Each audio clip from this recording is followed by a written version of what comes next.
Infotech Rehabilitation। Hello friends, मैं आकांक्षा और आप सभी का स्वागत है इन्फोटेक रिहेबिलिटेशन चैनल में। दोस्तों, आज का ये वीडियो बहुत ज़्यादा अलग है और बहुत ज़्यादा यूनिक होने वाला है। ये वीडियो होपफुली आप लोगों को बहुत ज़्यादा पसंद भी आएगा। अगर पसंद आएगा तो प्लीज़ हमें कमेंट बॉक्स में कमेंट करके ज़रूर बताएं। और आज की वीडियो में हम जानेंगे गाइस टेलीफोन की आत्मकथा। सो गाइस, क्या है इस वीडियो में, लेकिन जानने से पहले जिन्होंने भी हमारे चैनल को सब्सक्राइब नहीं किया है तो प्लीज़ सब्सक्राइब करें, लाइक करें और शेयर करें और हमारे बेल आइकन को प्रेस करना बिल्कुल भी ना भूलें, जिससे कि हमारा कोई भी वीडियो अपलोड हो तो उसकी नोटिफिकेशन आपको मिल जाए। तो आज आपकी हम बात कराते हैं दोस्तों इस वीडियो में टेलीफोन से। तो चलिए सुनते हैं क्या है टेलीफोन की आत्मकथा।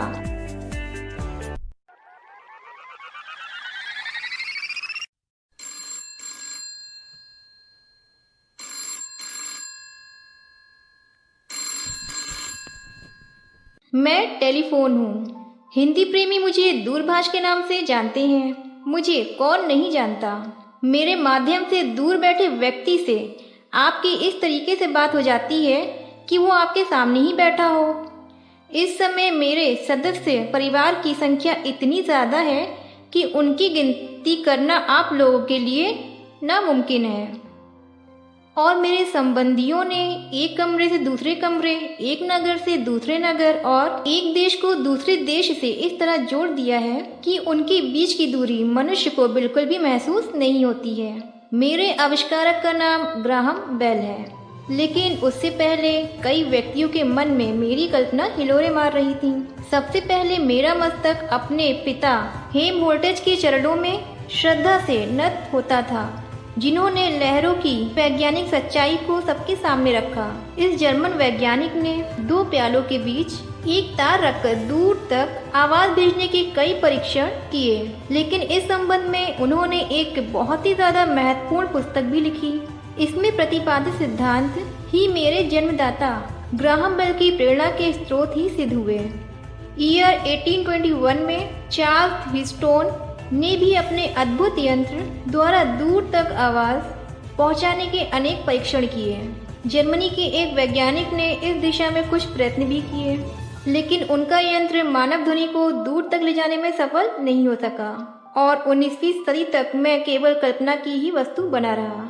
और अंत में 1876 ईयर में ग्राहम बेल इस कल्पना को साकार रूप देने में सफल हुए।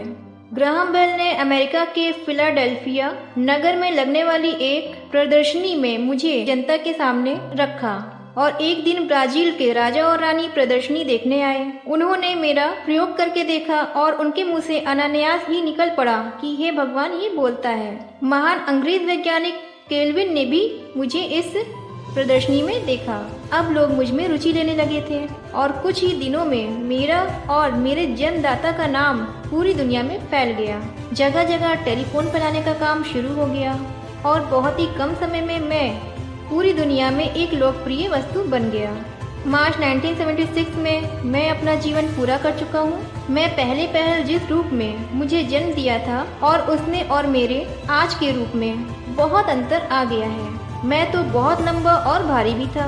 कान से सुनने और मुंह से बोलने के लिए एक यंत्र होता है जिसे रिसीवर कहा जाता है।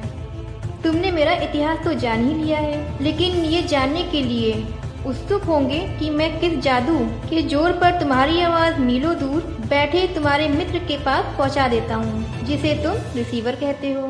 उसके बोलने वाले हिस्से के अंदर धातु की एक शक्ति और एक पतली पतरी होती है जिसे डिस्क कहते हैं, और इस डिस्क के पीछे कार्बन के छोटे तथा पतले टुकड़े पड़े रहते हैं। जैसे ही तुम बोलते हो तो तुम्हारी आवाज से इसमें कंपन पैदा होता है, और ये कंपन जिसे तुम ध्वनि की तरंगे भी कह सकते हो, तारों के जरिए दूसरी ओर सुनने वाले के रिसीवर के कान वाले हिस्से में पहुंच जाता है। रिसीवर के हिस्से में बेलन के आकार का एक टुकड़ा होता है, जिसके आगे रेशम के तारों से लिपटा हुआ लोहे का एक टुकड़ा रहता है। इसका आखिरी छोर तारों से जुड़ा रहता है और इसके सामने लोहे की एक डिस्क होती है। जब बोलने वाले की आवाज का रिसीवर के कान वाले भाग में जाता है और रेशम से लिपटे हुए तार से गुजरता हुआ आयरन के टुकड़े में पहुंचता है, तो तो उसमें चुंबकीय प्रभाव पैदा हो जाता है। आवाज तेज होने पर ये प्रभाव अधिक होता है और धीमी होने पर कम। अब लोहे का टुकड़ा अपने चुंबकीय प्रभाव के कारण लोहे की डिस्क को अपनी ओर खींचता है, जिससे एक कंपन पैदा होता है और यही तुम्हें शब्दों के रूप में सुनाई देता है। क्यों दोस्तों, समझ में आया आपको ये जादू? ये तो सामान्य रूप में मैंने तुम्हें अपनी कार्यप्रणाली बता दी है, लेकिन शायद तुम अधिक विस्तार से मेरी कार्यप्रणाली जानना चाहोगे। तो सुनो। एक छोटे शहर में एक टेलीफोन केंद्र होता है। केंद्र का काम होता है कि जिस व्यक्ति से तुम बात करना चाहते हो उसका नंबर मिला दे। जब तुम अपना टेलीफोन उठाते हो तो विद्युत तरंगों द्वारा केंद्र की घंटी बजने लगती है और ऑपरेटर तुरंत तुम्हारी बात सुनने के लिए रिसीवर उठा लेता है और तुम्हारे मांगे गए नंबर को प्लग द्वारा तुम्हारे नंबर को मिला देता है। अब ऊपर बताए गए सिद्धांतों के अनुसार तुम अपने मित्रों से बात कर लेते हो। तो दोस्तों, ये रही स्थानीय लोगों से टेलीफोन मिलाने की बात।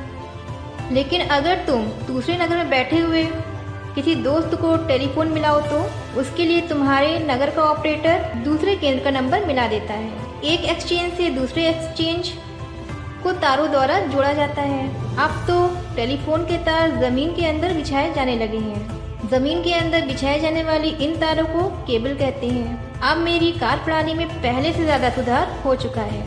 फॉर एग्जाम्पल, बड़े बड़े शहरों में एक्सचेंज से नंबर मांगने की जरूरत बिल्कुल भी नहीं है। डायल नामक अंक की सहायता से ये अपने आप ही हो जाता है और दूसरे शहरों के नंबर भी डायल की सहायता से मिलाने का कार्य तेजी से फैलाया जा रहा है। इतना ही नहीं दोस्तों, अब तो सेल्यूलर सेवा रूप में विकास हो चुका है। इसके माध्यम से आप किसी व्यक्ति को फोन लगा सकते हैं, चाहे वो कार में घूम रहा हो, किसी सभा में बैठा हो या मनोरंजन में संलग्न हो। जहाँ से दूरभाष बहुत दूर है तब भी सेलुलर फोन से संपर्क कर सकता है। अर्थात सेलुलर फोन द्वारा किसी भी व्यक्ति को संपर्क किया जा सकता है। इसे एयरटेल प्रणाली कहते हैं। उपग्रह द्वारा मोबाइल टेलीफोन रूप में विकसित विकास ने तो मेरी काया ही पलट दी है। इस सेवा का नाम है GNPCS। ये सैटेलाइट फ्रीक्वेंसी प्रदान करती है। इसके जरिए ऐसे दुर्गम क्षेत्रों में भी बात की जा सकती है जो संचार संपर्क की दुनिया से सर्वथा अछूते हो। है ना दोस्तों ये आश्चर्य की बात? तो दोस्तों, ये थी टेलीफोन की आत्मकथा और आज आपकी मुलाकात करवाई हमने इस वीडियो में टेलीफोन से। तो गाइस, होपफुली आपको ये बहुत ज़्यादा वीडियो पसंद आया होगा। अगर प्लीज़ पसंद आया तो हमें कमेंट बॉक्स में कमेंट करके ज़रूर बताएं, क्योंकि ये हमारा आज ऐसा फर्स्ट वीडियो था। तो मिलेंगे गाइस एक ऐसी ही नई इन्फॉर्मेशन के साथ नेक्स्ट वीडियो में। Thank you.